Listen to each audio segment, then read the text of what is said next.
¿Qué tal? Soy el padre Ricardo Aguilar, doctor en teología bíblica. Sean bienvenidos nuevamente a una sesión más donde comentaremos la palabra de Dios, el evangelio que la liturgia nos propone para el próximo domingo. Antes de comenzar, recuerden que si les gusta este tipo de contenidos, denle like al video para que YouTube siga promoviendo mediante su algoritmo este tipo de contenidos a más personas que buscan aprender y vivir la palabra de Dios. También recuerden todos ustedes que si no están suscritos, suscríbanse al canal para que así también YouTube siga anunciando a todos ustedes cada vez que yo suba un nuevo contenido, les mande un aviso, sobre todo activando la campanita de notificaciones para que así todos estén enterados del nuevo contenido que un servidor sube a este canal y así todos sigamos en el camino de Cristo, conociendo su palabra y haciendo la vida en cada uno de nosotros. Comparto con ustedes en pantalla los elementos de lo que vamos a ver en nuestra sesión de hoy. Aquí están, lo voy a poner así en grande para que todos lo veamos. Comentario al Evangelio, domingo 10 del tiempo ordinario, ciclo B, que es el ciclo que corresponde a este 2024. Le he intitulado Si un reino está dividido en bandos opuestos, no puede subsistir. Comenzamos así entonces con nuestra oración poniéndonos en la presencia de Dios. En el nombre del Padre y del Hijo y del Espíritu Santo. Amén. Ven Espíritu Santo, llena los corazones de tus fieles y enciende en ellos el fuego de tu amor. Envía, Señor, tu Espíritu y todo será creado y se renovará la faz de la tierra. Oh Dios, que has instruido a los corazones de los fieles con la luz del Espíritu Santo, concédenos, según el mismo Espíritu, conocer las cosas rectas y gozar siempre de sus divinos consuelos. Por Jesucristo nuestro Señor. Amén. En el nombre del Padre, del Hijo y del Espíritu Santo. Amén. Con ello damos inicio a la lectura del texto evangélico para este domingo, 7 de junio de 2024, décimo del tiempo ordinario, tomado del texto del Evangelio según San Marcos. En aquel tiempo Jesús entró en una casa con sus discípulos y acudió tanta gente que no los dejaban ni comer. Al enterarse sus parientes fueron a buscarlo, pues decían que se había vuelto loco. Los escribas que habían venido de Jerusalén decían acerca de Jesús: Este hombre está poseído por Satanás, príncipe de los demonios, y por eso los echa fuera. Jesús llamó entonces a los escribas y les dijo en parábolas: ¿Cómo puede Satanás expulsar a Satanás? Porque si un reino está dividido en bandos opuestos, no puede subsistir. Una familia dividida tampoco puede subsistir. De la misma manera, si Satanás se rebela contra sí mismo y se divide, no podrá subsistir, pues ha llegado su fin. Nadie puede entrar en la casa de un hombre fuerte y llevarse sus cosas si primero no lo ata, solo así podrá saquear la casa. Yo les aseguro que a los hombres se les perdonarán todos sus pecados y todas sus blasfemias, pero el que blasfeme contra el Espíritu Santo nunca tendrá perdón, será reo de un pecado eterno. Jesús dijo esto porque lo acusaban de estar poseído por un espíritu inmundo.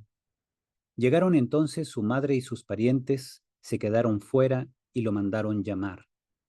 En torno a él estaba sentada una multitud cuando le dijeron: Allá afuera están tu madre y tus hermanos que te buscan. Él les respondió: ¿Quién es mi madre y quiénes son mis hermanos? Luego, mirando a los que estaban sentados a su alrededor, dijo: Estos son mi madre y mis hermanos, porque el que cumple la voluntad de Dios, ese es mi hermano, mi hermana y mi madre. Palabra del Señor. Pasamos entonces al comentario de algunos matices teológicos del texto griego. Pongo aquí en pantalla los primeros versículos, desde la segunda parte del versículo 23, post dinatait Satanás, Satanan ek balein. ¿Cómo puede Satanás expulsar a Satanás? Es una pregunta que hace Jesús a sus detractores. Luego viene kai ean basileia evgeuten, meriste, si un reino se divide a sí mismo, udinatais tacenai, no puede subsistir, no puede sostenerse. Luego, versículo 25, eanoikia efaute meriste, lo mismo ahora con respecto a una casa o familia. Si una casa se divide contra sí misma o una familia se divide contra sí misma, dinesetai geoikia ekeinesta cena, y no podrá sostenerse aquella casa, no podrá subsistir.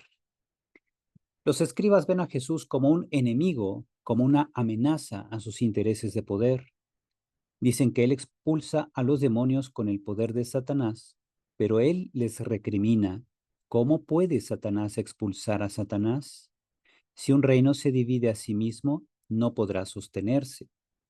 Con esta metáfora, Jesús muestra que no se puede atribuir al maligno la acción providente de una palabra que libera a los humanos del mal.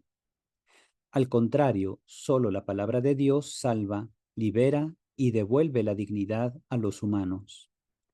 Satanás, en cambio, los manipula, los somete y utiliza para destruirlos.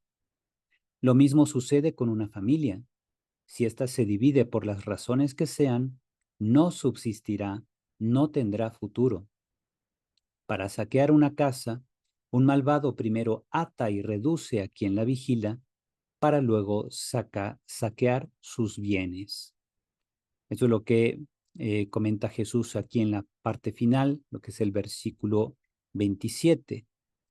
Aludinata iudeis estenoikian tu ishiru, que significa nadie puede literalmente entrar a una casa de un hombre fuerte si primero, y si desea pues saquearla, si primero no lo ata, para entonces saquear sus bienes o su casa, ¿verdad? Así también, una persona despistada será sometida por las intenciones del maligno. Por ejemplo, ganar dinero fácil, obtener beneficios particulares sin importarle la situación de los demás, en especial la situación de los pobres, de los que tienen enfermos en sus casas, etc. Cuando actuamos así, cuando solo vemos nuestro propio beneficio sin importarnos lo que pase con los demás, hemos caído en la trampa, hemos caído en la intención del maligno. ¿Por qué? Porque buscamos solo nuestro beneficio personal y no nos importan los demás. Una persona que actúa así ya cayó en las garras del maligno. Esa persona entonces ha quedado atada por el maligno a ideologías fanáticas y sectarias. ¿Por qué sectarias? Porque solo le importa su poco o pequeño sector en su vida. Puede ser su familia, su grupo de personas, sus amigos, sus miembros de un tipo de sociedad, sin importar lo que pase con los demás. Esa persona termina renunciando a los valores cristianos en que fue educada. Alguien así llega incluso a perder de vista la realidad, vive de una fantasía, de una idea quimérica de bienestar. Cristo nos invita a abrir los ojos y ser protagonistas de nuestro propio cambio, que empieza por volver a Él, escucharlo a Él y no a quienes solo venden humo e ilusiones o que buscan comprar nuestra voluntad y libertad para luego saquear nuestros bienes o nuestro futuro. Luego los versículos 28 a 30 también llaman la atención. Amen legojimin, en verdad les digo, otipanta afecesetaitois hiois ton anthropon, que se perdonará a los hijos de Dios, a los hijos, perdón, de los hombres, todas las cosas. Ta jamartemata, los pecados. Kaihai blasfemiai, hosa ean blasfemesosin, una expresión complicada, blasfemesosin. Será perdonado entonces a los hombres, a los hijos de los hombres, todos sus pecados y todas sus blasfemias que blasfemen, de ahí la la repetición de esta expresión. Todas las blasfemias que blasfemen, dice el texto griego. Sin embargo, al que blasfeme contra el Espíritu Santo, hos dean blasfemese eisto pneumatohagion, uk egei afesin, no tiene perdón, eiston aionan, por los siglos. No tiene perdón por los siglos. Al enojosestin aioniu jamartematos, joti elegon pneuma acazarton egei. Bien, ¿qué decir de este contenido? Tenemos que esa expresión enojosestin aioniu jamartematos significa que es culpable o reo de pecado eterno. Uno se puede hacer reo o culpable de pecado eterno.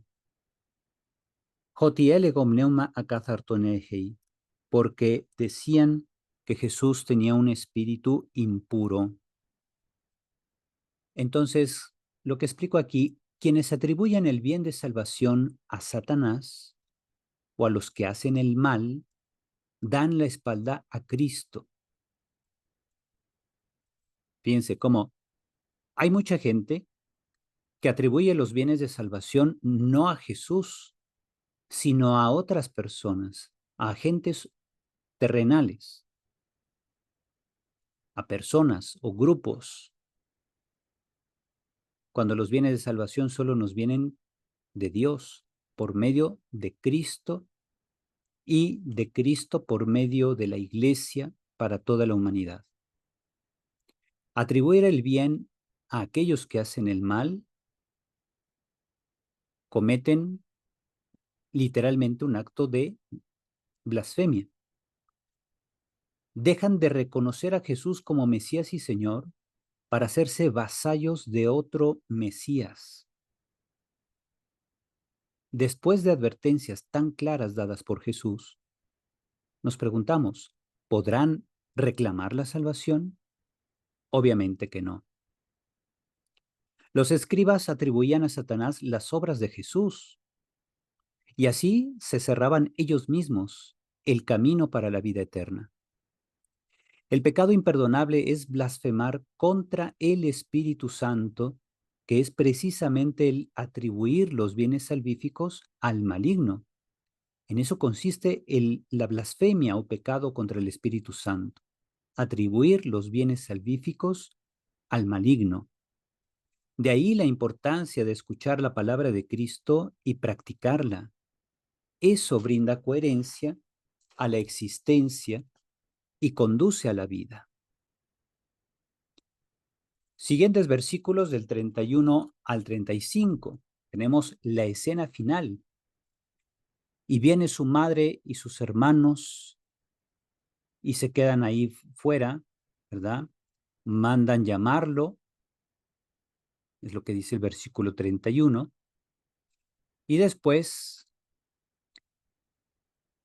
dice aquí en el versículo 32, Ecáceto peri autonoclos, estaba sentada alrededor de él la multitud, Cailegusin autón, idu gemetersu, le dicen a él, ahí está tu madre, Caijoya del Foisu y tus hermanos,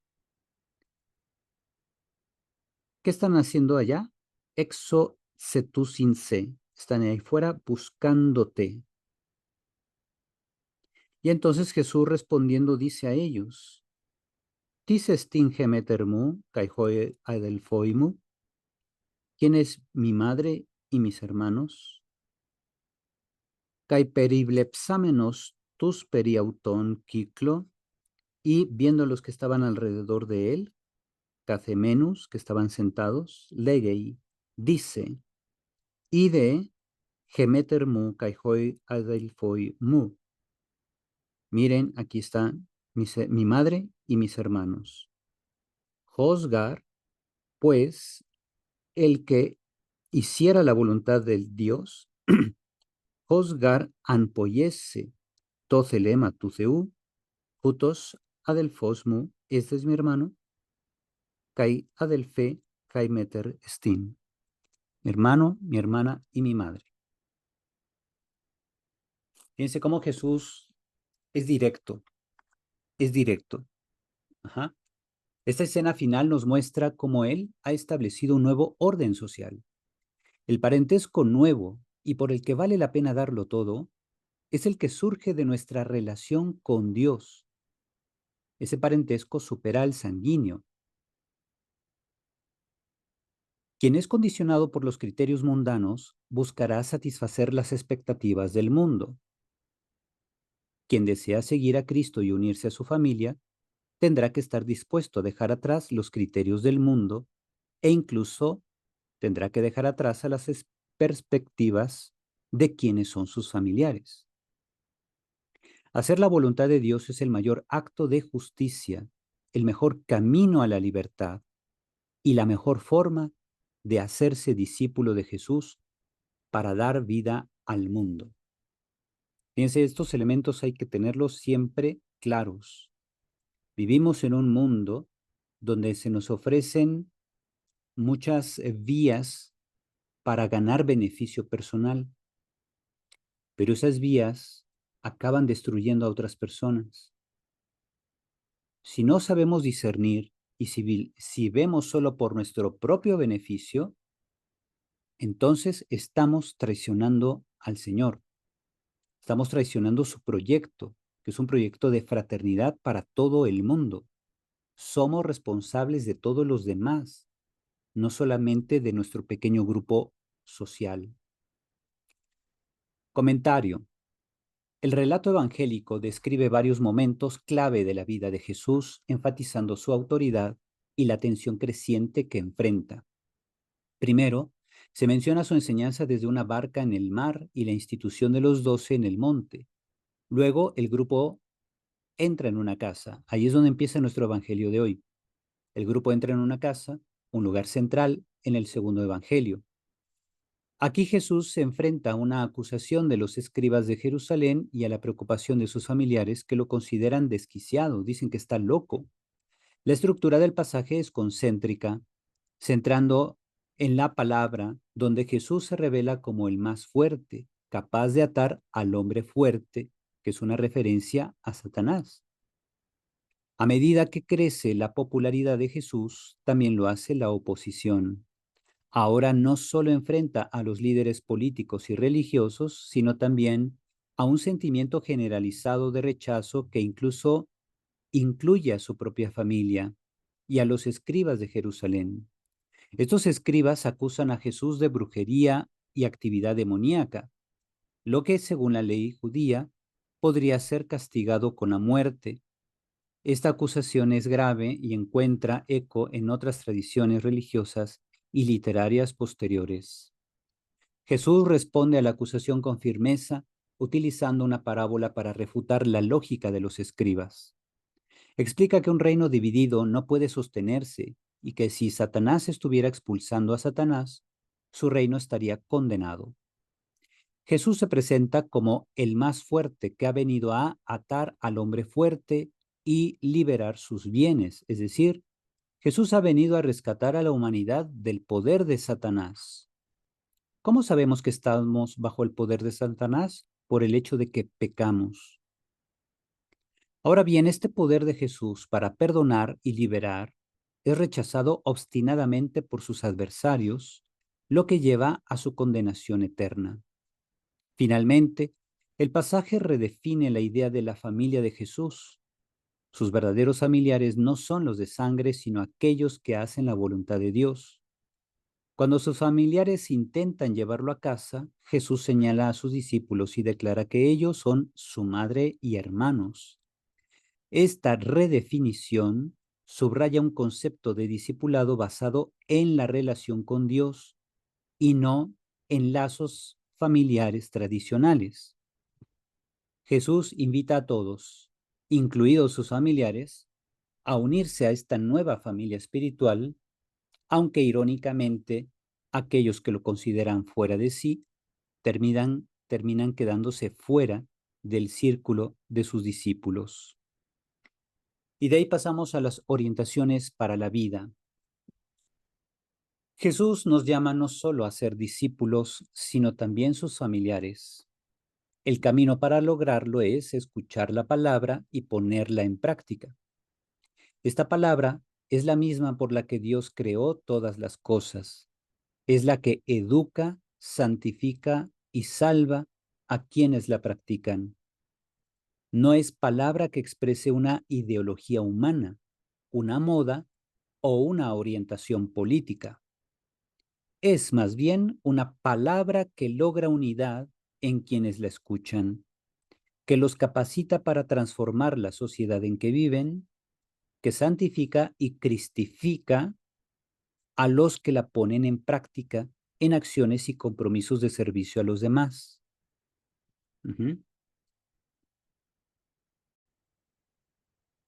¿Qué significa cristificar o cristificarse? Significa configurarse a Cristo, ser como Cristo.